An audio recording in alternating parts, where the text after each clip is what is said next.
Opening a LISA is exactly the right thing for anyone aged 18 to 39 who has never bought a house. How much money you put in is different. The Chancellor has announced there will be a consultation starting next year to potentially replace the lifetime ISA with a new first-time buyer's ISA. What will happen to the LISA, I presume it will stay open, but it'll be closed to new customers, much like they did with Help to Save. The reason I say it's not wrong to open one, well, let's go through the lifetime ISA details.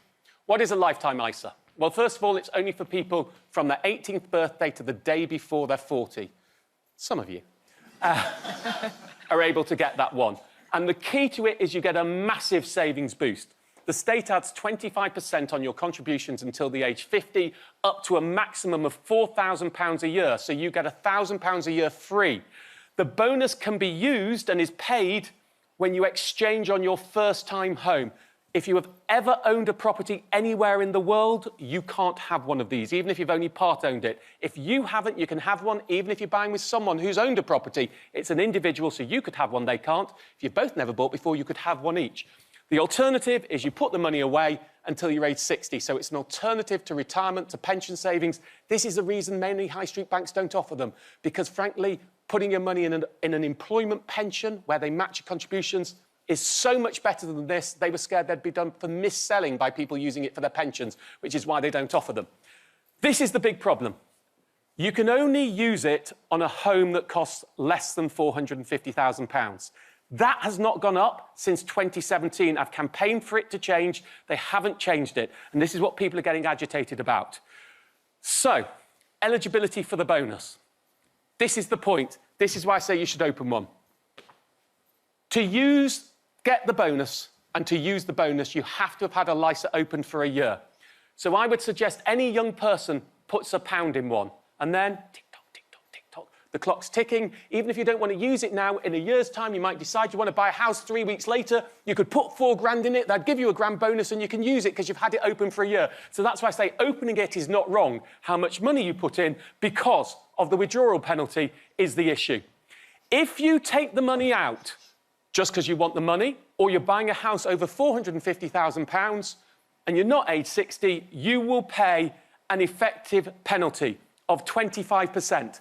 That's confusing. It doesn't really work like 25%. What it actually does is you've had 25% added on top and 25% taken off. It leaves you with 6.25% less than you put in. You've put 10 grand in, you're going to take out £9,375. The state is fining young people to take their money out if they're buying a property over £450,000. I've had 2 chancellors promise me they'll fix it or tell me they'll try and fix it. Neither of them have done it.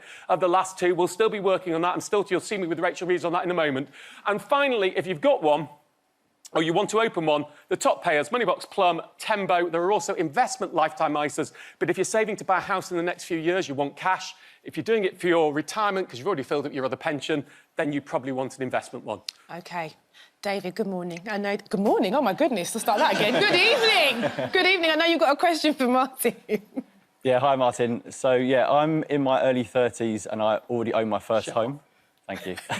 And I just want to know, is it worth me still continuing to add to my lifetime ISA, given the speculation about it changing soon? So the only reason you do it is for retirement savings, because you can't get the bonus twice. Yeah. Are you an employee or are you self-employed? Employee. And are you maxing out your contribution on your pension? Yes, yeah. OK, so that would always be my first step. After that, this is a pretty... You know, it's better than saving in a normal savings account because you're getting the 25% bonus. So it is not a bad thing to be doing. There might be other things that you can do on top. I think what I'd say to you is we're in a limbo stage. I think it would be unthinkable for them to close the lifetime ISA and not give you the bonus age 50. I mean, the worst is they'd stop you putting any more money in. So what I would say, I mean, funny, I've just thought of this as I'm talking now. What I'd say to anybody of this age, even if you bought a house and you haven't got a lifetime ISA, put £1 in one now, just in case they do close it down and later you wanted to use it for retirement. You've got that facility. But I'd probably... I mean, the Chancellor will hate me say, I'd sort of be in limbo at the moment and wait and see what happens in that consultation before I put too much more money in, because we don't know where we're going. But my guess is they'll keep it open to people like you who've opened one, but not allow anybody new to have the same situation that you've got. It's an anomalous product, this retirement savings bit. OK. Thanks for your question, Dave. Now, Megan has been in touch as well. Final question. When is the maximum value of the property you can buy with a LISA likely to change? We're looking to buy a flat in the next year, but there's not many options in London due to the 450k limit. We're gutted. We're likely to lose a lot of our money. I asked this to the Chancellor. Could you ask the Chancellor why they can't change the £450,000 cap on lifetime ISAs before the consultation? We've discussed this many times. So many are stuck and can't wait for a consultation. Yeah, so look, the consultation is getting up and running. We want to get this right. We're going to introduce a new product, to a better product. This is the system we inherited.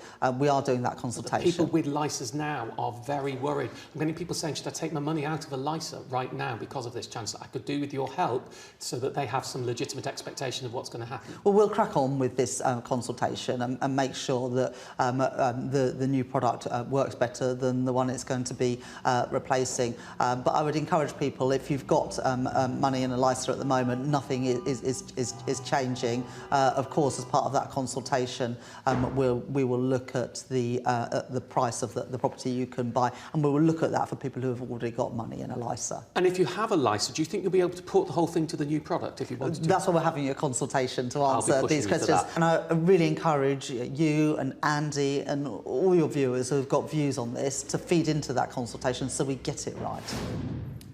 So, well, not much meat to go on that, is there, to be absolutely honest? So let me give you my view. First of all, by the way, I'll also be pushing for the Help to Buy ISA to be able to go into this new product as well, which it should be. If you're going to be buying a house under £450,000 in the next 3 or 4 years, I would absolutely certainly be opening and putting my money into a lifetime ISA. If you think you might be buying a house in the southeast where the price is over £450,000, I would be very cautious about putting a substantial chunk of my money in the cash ISA because of the penalty and we don't know what's happening to it. As for putting pension money in, I would open an ISA, but I would be cautious about putting too much money in there at the moment because we simply don't know what will happen, although I suspect it will be fine. I mean, you've got the same answer as I've got on it. OK, thanks, Martin. Well...